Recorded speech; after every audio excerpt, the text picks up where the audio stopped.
السلام علیکم اسٹوڈینٹس، سو آج ہم اسٹارٹ کر رہے ہیں آرگنائزیشنل سائیکالوجی یعنی سائیکالوجی 510 اور اس کا لیسن نمبر 1 ہے. تو لیسن نمبر 1 میں ظاہر بات ہے پہلے انٹروڈکشن آتا ہے. ٹھیک ہے، کسی چیز کو بھی اسٹارٹ کرنے سے پہلے ہم اس کا انٹروڈکشن کرتے ہیں تاکہ ہم اس کے بارے میں جان سکیں اور جو ہے اس کو اچھے سے سمجھ سکیں. ٹھیک ہے، تو آرگنائزیشنل سائیکالوجی ہے کیا؟ Organisational psychology is understanding prediction and control of human behaviour in organisations.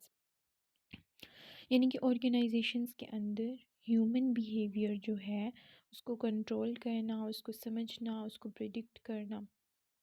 This is all about organisational psychology. ٹھیک ہے، یعنی کہ جتنے بھی انڈسٹریز ہیں، آرگنائزیشنز ہیں، ورک انوائرمنٹ جہاں پر بھی ہے، ٹھیک ہے، وہ کوئی بھی کمپنی، کوئی بھی آرگنائزیشن ہو سکتی ہے. ٹھیک ہے، کوئی بھی انسٹیٹیوشن وہ ہو سکتا ہے. اس کے اندر ہیومن بیہیویئر کو سمجھنا، اسے پرکھنا، جانچنا، ٹھیک ہے، یہ تمام چیزیں آرگنائزیشنل سائیکالوجی کے انڈر آتی ہیں. اب جو ہے ایک مشہور اسکالر جس کا نام گیوٹ ہوفسٹیڈ ہے، اس نے جو ہے اس کے بارے میں کیا کہا آرگنائزیشنل سائیکالوجی کے بارے میں کہ because management is always about people. کیونکہ مینجمنٹ جو ہے ہمیشہ لوگوں کے بارے میں ہوتی ہے، تو اس لیے ہیومن نیچر کو سمجھنا جو ہے وہ اس کا ایسنس ہوگا، اس کا یعنی نچوڑ ہوگا. اگر آپ نے مینجمنٹ کو سمجھنا ہے تو ہیومن نیچر کو آپ کو پہلے سمجھنا پڑے گا. ٹھیک ہے، یعنی آرگنائزیشنل سائیکالوجی کے اندر آپ پروڈکٹیوٹی بڑھانا چاہتے ہو، ٹھیک ہے، تو آپ کو سب سے پہلے ہیومن نیچر کو سمجھنا ہوگا. مطلب یہ بہت انٹرسٹنگ سبجیکٹ ہے. کسی بھی آرگنائزیشن کے اندر مثال کے طور پہ وہ کوئی بھی کمپنی ہو سکتی ہے، پیپسی یا کوکا کولا کی کمپنی، یا کوئی بھی ورک انوائرمنٹ ہے، کوئی کسی آفس کا ورک انوائرمنٹ ہے، کوئی کمپنی ہے، کوئی سینٹر ہے، وہاں پر آپ کو جو ہے اچھی پرفارمنس چاہیے. ٹھیک ہے، آپ کو سکسیزفل یعنی آپ کو اپنی کمپنی کی کامیابی چاہیے، پروڈکٹیوٹی اچھی چاہیے، یہ سب چیزیں چاہیے. تو اس کا نچوڑ کیا ہوگا؟ سب سے پہلے ہیومن بیہیویئر کو سمجھنا. کیونکہ ساری بات ہے ہیومنس نے کام کرنا ہے، تو ان کے بیہیویئر کو سمجھیں گے تبھی جا کر ہم جو ہے آگے کام کر سکیں گے کہ ان کی پرفارمنس کو کیسے بہتر بنایا جائے. ٹھیک ہے، یہ تمام چیزیں جو ہیں ادھر ہی سے سٹارٹ ہوئی ہیں، آرگنائزیشنل سائیکالوجی سے. ٹھیک ہے، بہت ویل گروئنگ یہ فیلڈ ہے اور بہت آگے اس کی ڈیمانڈ ہونے والی ہے، کیونکہ انڈسٹریز اور جیسے جیسے ایکسپینڈ کر رہی ہیں ویسے ہی یہ والا جو فیلڈ ہے یہ ایکسپینڈ کر رہا ہے. ٹھیک ہے، تو آرگنائزیشنل سائیکالوجی جو ہے اس کو ہم آرگنائزیشنل بیہیویئر کی اسٹڈی بھی کہتے ہیں. ڈائیورس برانچ آف سائیکالوجی، یعنی اس میں بہت ساری فیلڈز آگے آ جاتی ہیں. اس کی پھر یعنی وہ جو فیلڈز ہیں وہ کون کون سی ہیں؟ ہیومن ریسورس مینجمنٹ، HRM جسے ہم کہتے ہیں، سوشل سائیکالوجی سمجھنا، personality psychology, quantitative psychology, psychometrics, یہ تمام چیزیں. کیونکہ دیکھو آپ ایک جو کینڈیڈیٹ جب آپ کے پاس آئے گا انٹرویو دینے، اس کو پرسنالٹی کو اسیس کرنا ٹیسٹنگ کے تھرو ہوگا، جو کہ سائیکومیٹرک میں انوالو ہوتا ہے.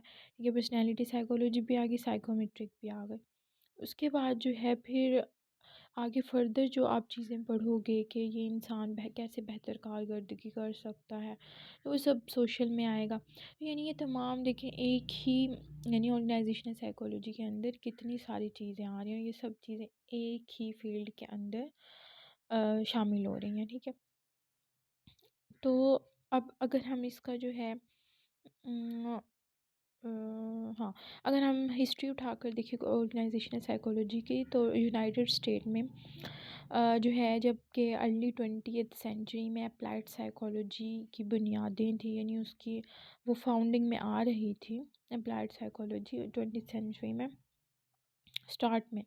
تو جو نیشن تھی اس کو بہت زیادہ وہاں کی نیشن کو، یونائٹڈ اسٹیٹ کی نیشن کو بہت زیادہ ایکسپیرینس کرنا پڑ رہا تھا کہ اس کو انڈسٹریلائزیشن کو، یعنی وہاں بہت زیادہ انڈسٹریز بن رہی تھی، کارپورائزیشن ہو رہی تھی، یونینائزیشن، امائیگریشن ہو رہی تھی، لوگ مائیگریٹ ہو کر وہاں پر آ رہے تھے. ٹھیک ہے، ایک آبادی بڑھ رہی تھی، فزیکل ایکسپینشن ہو رہا تھا، شہری آبادی بڑھ رہی تھی. ٹھیک ہے، گاؤں سے لوگ شہروں میں آ رہے تھے، اربنائزیشن ہو رہی تھی.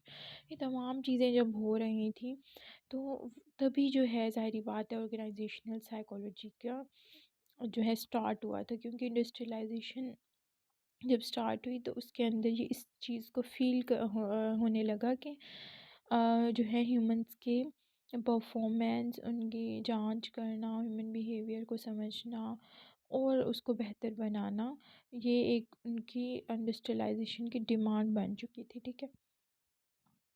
اب ہیگو منسٹربرگ یہ بہت بڑا نام ہے اس کے اندر، آرگنائزیشنل سائیکولوجی کے اندر. Walter Dill Scott and Walter Van Dyke بنگم.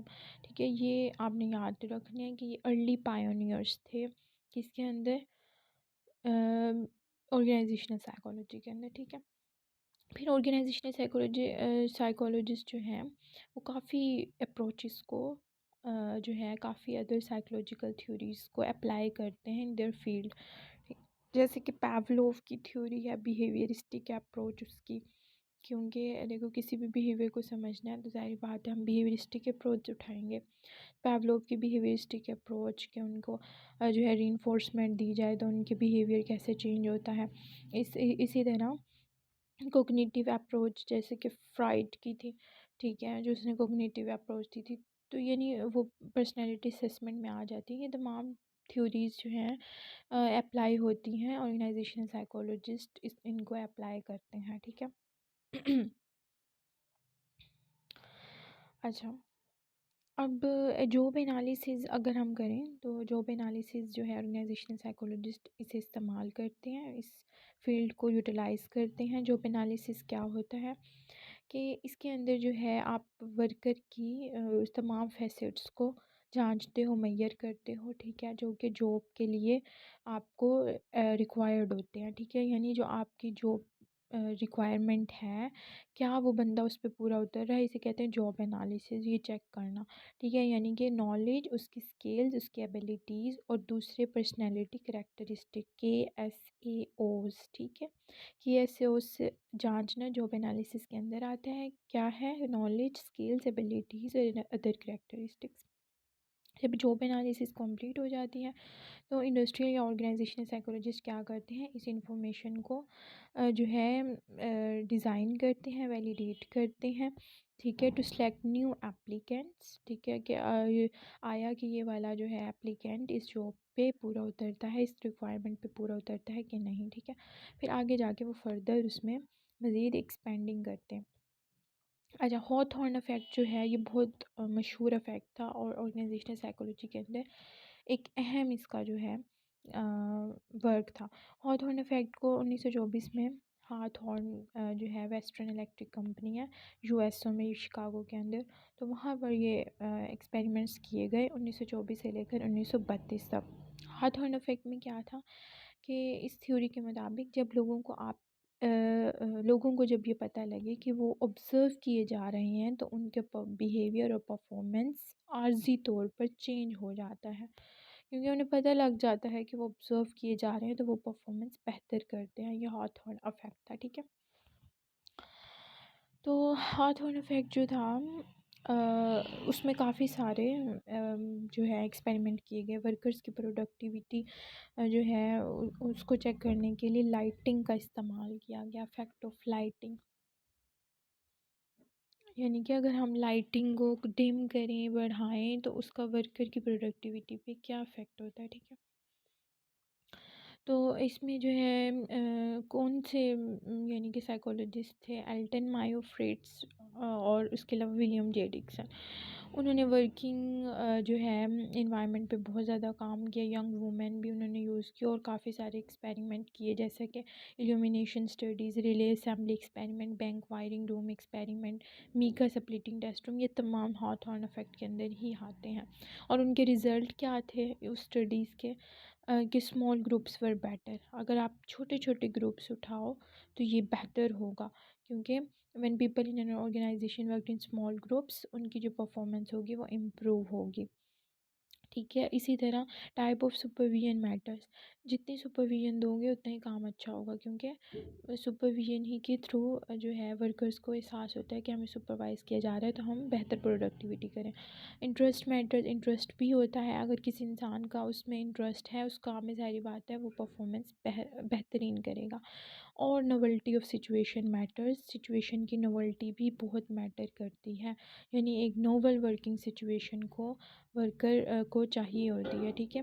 As mention earlier Hawthorne studies وغیرہ بریک تھرو، یعنی بہت آرگنائزیشنل سائیکولوجی کے اندر ایک بہت اس نے جو ہے نام بنایا، اور بلکہ اسی کی فاؤنڈنگ میں اس کا اہم کردار تھا. ٹھیک ہے. اور پھر یہ تمام یہ جو ایکسپیریمنٹس تھے فردر انہوں نے جو اس فیلڈ میں ایکسپیریمنٹ ہونے تھے اس کی ایک بنیاد رکھی تھی. ٹھیک ہے. I hope you guys will understand. Best of look.